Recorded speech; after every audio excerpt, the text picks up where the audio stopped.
Hello everyone, स्वागत है आप सभी का। आज हम आपके लिए 11th क्लास मैथमेटिक्स का पहला चैप्टर पढ़ाने जा रहे हैं। पहला चैप्टर है 11th क्लास मैथमेटिक्स का समुच्चय। इससे पहले वीडियो शुरू करें, आप सब लोगों से अनुरोध है कि हमारे चैनल को सब्सक्राइब करें, वीडियो को लाइक करें और ज़्यादा से ज़्यादा लोगों में हमारे वीडियो को शेयर करें। इसका आप पे कुछ ना तो सब्सक्राइब करने का कोई चार्ज लगेगा, ना तो आप पे शेयर करने का कोई चार्ज लगेगा। चलिए आज वीडियो शुरू करते हैं। तो आज हम पढ़ने वाले हैं 11th क्लास मैथमेटिक्स का चैप्टर फर्स्ट समुच्चय। पहले हम समझेंगे इस चैप्टर का, सबसे पहले हम बेस समझेंगे कि भाई समुच्चय के बारे में जानकारी लेंगे, ये समुच्चय क्या है, उसके बाद क्वेश्चंस को करेंगे। तो समुच्चय क्या होता है, तो आइए इसको पहले समझते हैं। समुच्चय होता क्या है, तो इसको हम एक शब्द आपने सुना होगा, सेट, और इसको हिंदी में क्या कहेंगे, समुच्चय। ये सेट शब्द आपने खूब सुना होगा कि वे सेट शब्द आपने खूब सुना होगा, घर में सुना होगा, घर के बाहर भी सुना होगा, आपने कई जगह इस सेट शब्द को सुना होगा। ये सेट शब्द क्या होता है, जैसा कि हम जानते हैं कि जैसे हमने अक्सर कभी कभी घर में किसी कुछ सुना, कोई सेट आपने सुना हो ना सुना हो, आपने चूड़ी वाला सेट ज़रूर सुना होगा, क्योंकि जो लोग शादीशुदा हैं उनकी तो बहुत ज़्यादा दिक्कत रहती है चूड़ियों वाले सेट से। उन्होंने कहा हम चूड़ी का सेट ले आओ। और वैसे भी बच्चे हैं, उनके मम्मी पापा जब फैमिली में रहते हैं तो बच्चों ने भी सुना होगा कि भाई सेट की बात करते हैं। अक्सर सुना होगा चूड़ियों का सेट, खूब सुना होगा। तो उसमें चूड़ियों के सेट की अगर बात होती है तो वहाँ पर हम देखते हैं कि भाई आखिरकार उसको चूड़ी का सेट नाम देते हैं, तो उसको कुछ खास मतलब जो उसके कैरेक्टरिस्टिक्स होते हैं उसके आधार पे हम चूड़ी के सेट को हम उसको सेट बोलते हैं। जैसे अगर उसी चूड़ी के सेट में हम देखें सभी चूड़ियाँ होंगी, अगर उसमें हम चूड़ी के सेट में अगर एक क्रीम डाल दें, पाउडर डाल दें या कोई अन्य मतलब जो है सामान डाल दें, तो क्या उसको हम चूड़ी का सेट बोलेंगे? तो उसको चूड़ी का सेट बोलना उचित नहीं होगा। तो उसका मतलब ये है कि उसमें चूड़ी का सेट हम तभी बोलेंगे जब उसमें सारी की सारी चूड़ियाँ हों, और सारी की सारी चूड़ियाँ हों इसका मतलब ये है कि सारे के सारे जो भी उसमें जो एलिमेंट्स हैं, अर्थात जो भी चूड़ियाँ हैं वो सबके सब सेम हैं, उनका एक गुण सेम है। वो कौन सा, उनमें कौन सा गुण सेम है कि भाई सबकी सब चूड़ियाँ। तो इस प्रकार के जो भी अवयव हमें मिलेंगे, तो इस प्रकार के जो भी अवयव होंगे तो उन्हें हम एक समुच्चय बोल सकते हैं। जैसे आप देखते हैं कि भाई कक्षा में छात्र हैं और हमने कह दिया कक्षा में किसी पर्टिकुलर कक्षा का नाम ले दिया, हमने कह दिया कक्षा 11 के छात्र। तो कक्षा 11 के छात्र हैं तो भाई एक उनमें सभी छात्रों में एक समानता है। क्या समानता है कि सभी छात्र कक्षा 11 के हैं, तो ये एक समुच्चय बना देंगे। अगर उन्हीं कक्षा 11 के छात्रों की हम बात करें और उन्हीं में अगर हम अध्यापक को भी शामिल कर लें और हम कहें ये समुच्चय है सभी कक्षा 11 के छात्रों का, और हम उसमें अध्यापक को भी शामिल कर लें, तो ये कहना गलत होगा, ये कहना सही नहीं होगा। क्योंकि अध्यापक भाई छात्रों के समूह में शामिल कैसे हो जाएगा, छात्रों के समुच्चय में अध्यापक शामिल कैसे हो जाएगा? तो छात्र जो हैं सब छात्रों के समुच्चय में केवल छात्र ही आएंगे, अध्यापक नहीं आएंगे। इसी प्रकार से बहुत सारे आप उदाहरण आपको मिल जाएंगे, तो अब आप खुद से डिसाइड कर सकते हैं। जैसे आपने देखा होगा कि भाई हमारे दैनिक जीवन में हम कई सारी मतलब जो क्रियाकलाप करते हैं, दैनिक क्रियाकलाप, उनमें भी हम देखते हैं। तो आइए हम शुरू करते हैं समुच्चय के लिए।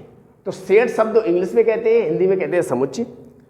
और सेट शब्द आपको हमने मतलब समझाया भी आपके लिए। अब हम आगे बढ़ते हैं। तो समुच्चय शब्द से मतलब क्या है, समुच्चय की हम एक सरल परिभाषा लिखते हैं कि समुच्चय शब्द की हम समुच्चय की एक सरल परिभाषा लिखते हैं कि समुच्चय क्या होता है।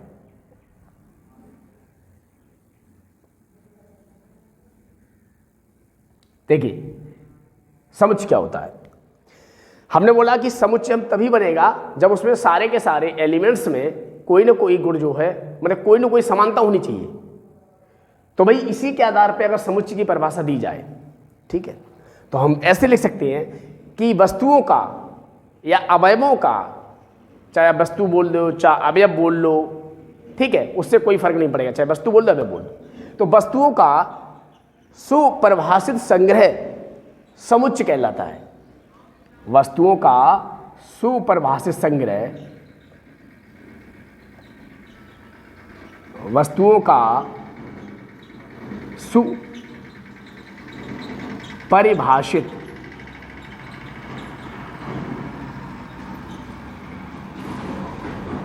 संग्रह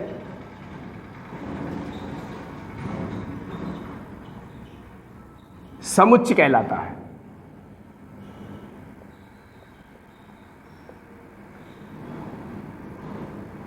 ठीक है, तो वस्तुओं का सुपरिभाषित संग्रह समुच्चय कहलाता है। तो ये समुच्चय की एक आप परिभाषा के रूप में इसको पढ़ सकते हैं, याद रख सकते हैं कि भाई समुच्चय क्या है। तो हम देख सकते हैं कि वस्तुओं का सुपरिभाषित संग्रह समुच्चय कहलाता है। आइए इसके बाद देखते हैं, आगे बढ़ते हैं समुच्चय। अब बात करते हैं कि समुच्चय को हम किसी भी समुच्चय को किस तरह से लिखते हैं। तो समुच्चय को लिखने के तरीके आइए हम समझेंगे। सबसे पहले तो समुच्चय को लिखने के तरीके क्या होते हैं। सबसे पहले नंबर 1, समुच्चय को सदैव मझले कोष्ठक में लिखा जाता है।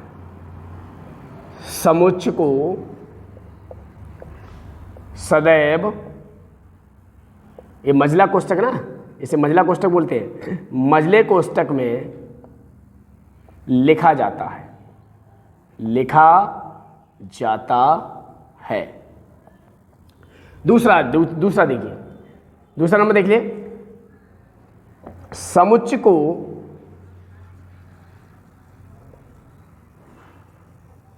सदैव अंग्रेजी वर्णमाला के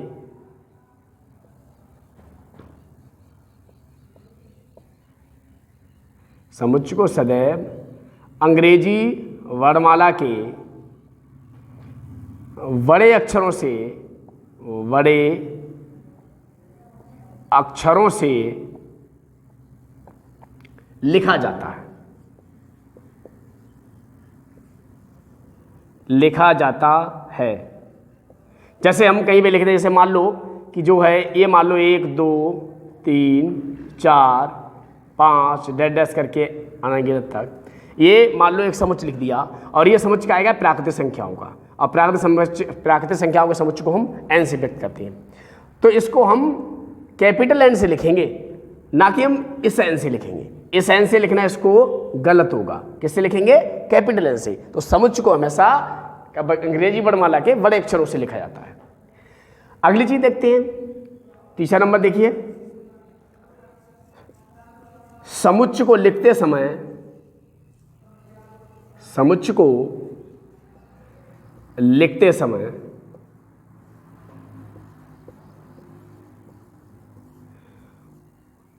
उसके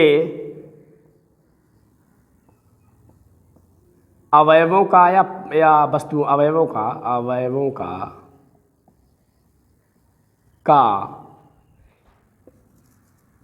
क्रम, समुच्चय को लिखते समय उसके अवयवों का क्रम परिवर्तित करने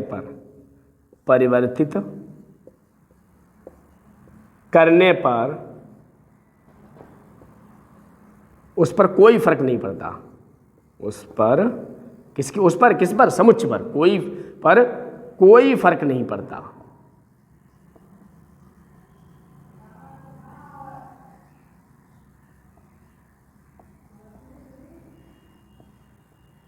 ठीक, यानी समुच्चय को अगर जैसे अवयवों का आप क्रम उलटफेर कर दो, जैसे मान लो हमने लिख दिया कि भाई 1 2 3 4 ऐसे कर लिख दिया, और हम इसको ऐसे भी लिख दें कि भाई अगली बार इसको ऐसे लिख दें हम 1 3 4 2।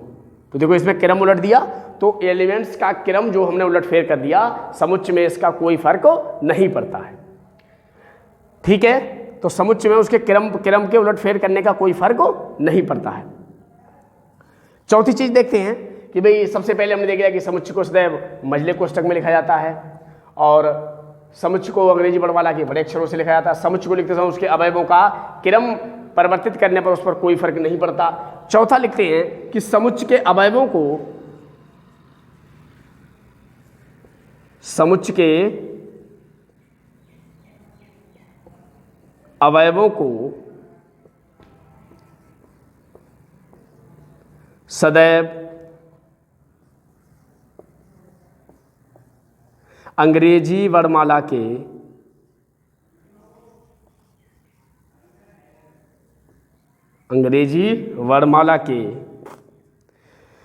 छोटे अक्षरों से लिखा जाता है। छोटे अक्षरों से लिखा जाता है।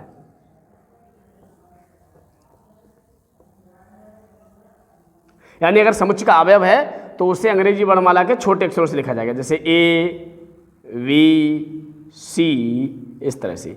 ना कि इस तरह से लिखा जाएगा कि ए, बी, इस तरह, सी। इस तरह से लिखना ये गलत तरीका है। ठीक है, ये गलत तरीका है, ये सही तरीका। मतलब इस तरह समुच्चय के अवयवों को सदैव अंग्रेजी वर्णमाला के छोटे अक्षरों से लिखा जाता है। तो बस ये मेरे ख्याल से और कोई बचा तो नहीं है। ये समुच्चय को सदैव मझले कोष्ठक में लिखा जाता है और समुच्चय को लिखते समय उसके अवयवों का क्रम परिवर्तित करने पर उसमें कोई फर्क नहीं पड़ता है। और समुच्चय को अंग्रेजी वर्णमाला के बड़े अक्षरों से लिखा जाता है और उसके बाद समुच्चय के अवयवों को सदैव अंग्रेजी वर्णमाला के छोटे अक्षरों से लिखा जाता है। ठीक है, इसके बाद बस इसके सिवाय और तो कुछ नहीं बचा है। चलिए आगे देखते हैं। एक चीज और है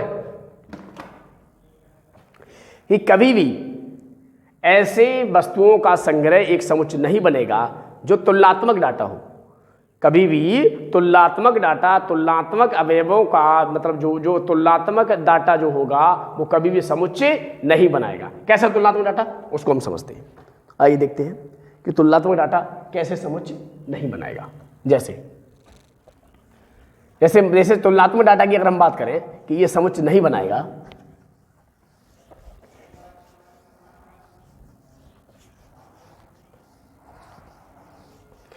जैसे हम कह दें तुलनात्मक डाटा से मतलब ये है कि भाई राम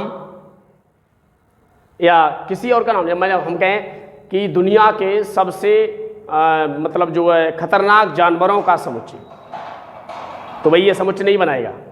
दुनिया के सबसे अधिक प्रभावशाली नेताओं का समुच्चय नहीं बनाएगा। दुनिया के सबसे खूबसूरत अभिनेत्रियों का समुच्चय नहीं बनेगा समुच्चय। तो इस प्रकार का डाटा कभी भी समुच्चय नहीं बनाएगा। कि कक्षा के सबसे होशियार बच्चों का समुच्चय नहीं बनेगा, क्योंकि तुलनात्मक डाटा है। तो कभी भी तुलनात्मक डाटा है तो वो समुच्चय नहीं बनाएगा। ठीक है, इसी चीज को आप याद रख लें कि तुलनात्मक डाटा कभी भी एक समुच्चय नहीं बनाएगा। अच्छा, इसके बाद अब हम आते हैं कि भाई समुच्चय को प्रदर्शित करते समय क्या लिखते हैं कि देखो, अगर प्राकृतिक संख्याओं का समुच्चय है तो उसको हम n से प्रदर्शित करते हैं, पूर्णांकों के समुच्चय को z से प्रदर्शित करते हैं, धन पूर्णांक के समुच्चय को z प्लस से प्रदर्शित करते हैं। और बस प्रमुखता इन्हीं तीन का ज़्यादा इस्तेमाल होता है और इन्हीं तीन को हम याद रखेंगे। अगली चीज आती है समुच्चय को लिखने की विधियां।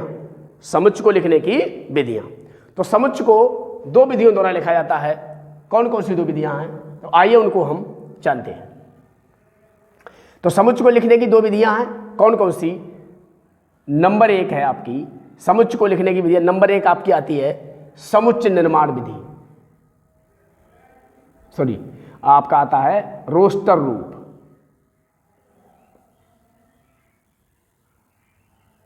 रोस्टर रूप या इसी को बोलते हैं सारणीबद्ध, सारणी रूप। सारणी रूप ये क्या होता है, रोस्टर रूप या सारणी रूप क्या होता है। रोस्टर रूप या सारणी रूप ये होता है कि जब वो समुच्चय को लिखते समय उसके सारे अवयवों को लिखा जाता है। जब किसी समुच्चय को लिखते समय उसके अवयवों को लिखा जाता है तो समुच्चय का यह रूप क्या कहलाता है, सारणी रूप अथवा रोस्टर रूप कहलाता है। जैसे मान लो हमने लिखा कि भाई हमने लिख दिया कि कोई मान लो संख्या है, हमने कोई समुच्चय लिख दिया ए बराबर लिख दिया और हमने लिख दिया 2, 3, 5, 7 9 सॉरी 7 के बाद हो गया 11 13, इस तरह से बंद कर दी। अब देखो इनमें हम देखें, अगर हम इनमें देखें कि भाई ये जो हमने संख्याएं लिख दी हैं, इसमें देखो 1 2 3 4 5 6 एलिमेंट्स हैं। कितने एलिमेंट्स हैं? 6 एलिमेंट्स। इन 6 एलिमेंट्स में अगर हम देखें, पहले तो ये क्या है, देखो 2 एक अभाज्य संख्या है, 3वीं अभाज्य संख्या है, 5वीं अभाज्य संख्या है, 7वीं अभाज्य संख्या है, 11वीं अभाज्य संख्या है, 13वीं अभाज्य संख्या है। तो ये क्या हो गया, ये इसमें हमने सारे एलिमेंट्स को लिख दिया, तो ये हो गया है इसका सारणी रूप। क्या हो गया इसका? सारणी रूप अथवा रोस्टर रूप। अच्छा, दूसरी विधि होती है समुच्चय को लिखने की। दूसरी विधि जो होती है आपकी, वो क्या होती है आपकी, जो वो होता है आपका समुच्चय निर्माण रूप।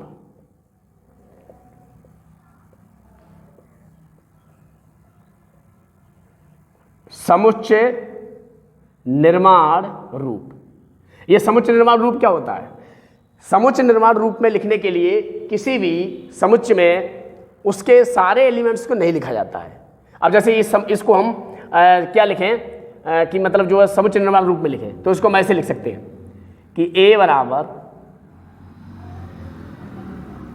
x सच दैट, इस चिन्ह को हम पढ़ते हैं सच दैट x एक अभाज्य संख्या है। x एक अभाज्य संख्या है तथा x less than equal to 13। ठीक है, x जो है एक अभाज्य संख्या है, x जो है अभाज्य संख्या है, और x जो है लेस देन इक्वल टू 13, यानी x जो है 13 के बराबर हो सकता है, 13 से छोटा हो सकता है, लेकिन 13 से बड़ा नहीं होगा। ठीक है, और एक चीज और है, ये धनात्मक एक अभाज्य धन अभाज्य संख्या है, एक धनात्मक अभाज्य संख्या है। इस तरह से बोलिए, इस तरह से लिख लीजिए। ठीक है, तो ये एक x एक धनात्मक अभाज्य संख्या है। x जो है 13 के या तो बराबर हो सकता है या 13 से छोटा हो सकता है, लेकिन 13 से बड़ा नहीं हो सकता है। तो इस प्रकार से ये इस रूप में हमने क्या लिखा है भैया? इस रूप में हमने लिखा है कि भाई ये रूप हमारा कहलाता है समुच्चय निर्माण रूप। कौन सा रूप कहलाता है? समुच्चय निर्माण रूप। अब आइए इसके बाद अब हम देखते हैं प्रश्नावली 1.1 के लिए।